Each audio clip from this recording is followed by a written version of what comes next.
আজকে আমরা এমন একটা অদ্ভুত ঘটনার কথা শুনব যেটা শুনলে হয়তো রাতের ঘুম উড়ে যেতে পারে। চলুন শুরু করা যাক।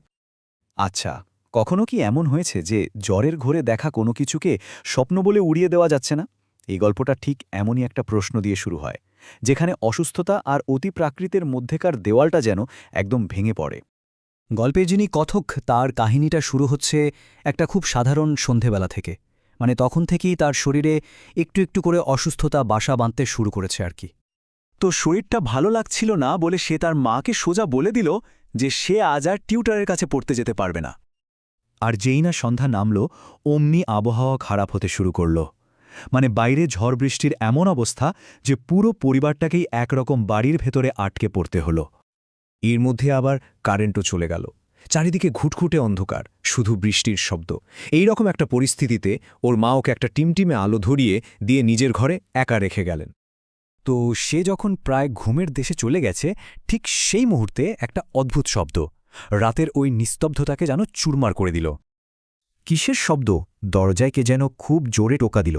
প্রথমে অবশ্য সে তেমন পাত্তা দেয়নি, ভাবল হয়তো ঝোড়ো হাওয়ার জন্য এমনটা হচ্ছে। কিন্তু ব্যাপারটা এখানেই থামল না। বারবার টোকা পড়ার শব্দ আসছে, আর সে উঠে গিয়ে দেখছে দরজায় কেউ নেই। মানে একটা বিরক্তিকর চক্রের মতো চলতে লাগলো পুরো ব্যাপারটা। তো যখন তৃতীয়বার টোকার শব্দ হলো, সে এবার বেশ রেগে মেগেই দরজাটা খুলল। আর খুলেই যাকে দেখল, তাকে ওই পরিস্থিতিতে আশা করাটা ছিল প্রায় অসম্ভব। দরজার ওপাশে আর কেউ নয়, স্বয়ং তার শিক্ষক দাঁড়িয়ে। ভাবুন একবার, এই রকম একটা ঝড় বৃষ্টির রাতে এটা কি করে সম্ভব? শিক্ষক বললেন, অবাক হলে নাকি? তুমি তো কোনোদিনও পড়া বাদ দাও না, তাই ভাবলাম তুমি যেহেতু এলে না, আমিই চলে আসি। মানে তার কথাগুলো একদিকে যেমন স্নেহমাখা, অন্যদিকে তেমনই অদ্ভুত, তাই না? যাই হোক, কথক তাকে ঘরের ভেতরে নিয়ে এলো। বাইরে তখনও ঝড় চলছে, আর দুজনে মিলে অনেকক্ষণ ধরে গল্পগুজব করল। কিন্তু কথকের মনে হচ্ছিল আজকের রাতে তার স্যারের আচরণটাও কেমন যেন অন্যরকম। কয়েকটা জিনিস ওর মাথায় ঘুরছিল। যেমন, তার স্যার এমনিতে খুব শান্ত স্বভাবের, কিন্তু আজ তাকে অস্বাভাবিক হাসি খুশি দেখাচ্ছিল। দ্বিতীয়ত, এই ভয়ঙ্কর ঝড়ের মধ্যে তার বেরিয়ে আসাই তো উচিত হয়নি। আর সবচেয়ে বড় যে প্রশ্নটা, তিনি একদম শুকনো ছিলেন কি করে? বৃষ্টি থামার পর স্যার চলে গেলেন ঠিকই, কিন্তু এই প্রশ্নটা কথকের মাথায় কাঁটার মতো বিঁধে লইল। এরপর যখন ওর মা ঘুম থেকে উঠলেন, কথকের এতক্ষণের পুরো অভিজ্ঞতাটাই যেন একটা বড়সড় প্রশ্নের মুখে পড়ল। কথক যখন মাকে বলল যে তার শিক্ষক এসেছিলেন, মা তো হেসেই উড়িয়ে দিলেন।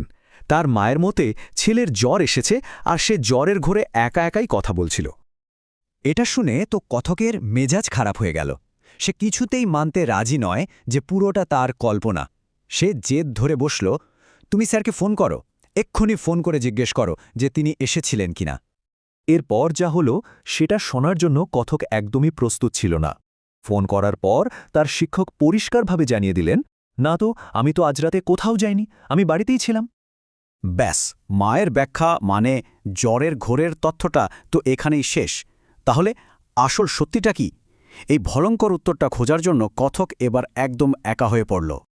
যদি তার শিক্ষক সত্যি না এসে থাকেন, তাহলে কে এসেছিল?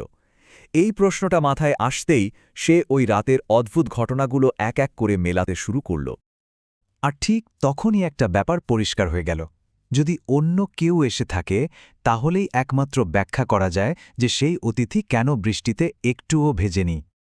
অর্থাৎ যা ঘটেছিল তা কোনো অসুস্থতার ফল নয়, ওটা ছিল একটা আদ্যোপান্ত ভূতুরে কাণ্ড, একটা ভৌতিক ঘটনা। আর সবকিছুর শেষে একটাই হাড়হিম করা প্রশ্ন থেকে যায়, যার কোনো উত্তর নেই। যদি শিক্ষক না এসে থাকেন, তাহলে সেই রাতে সে কাকে নিজের ঘরে ঢুকতে দিয়েছিল?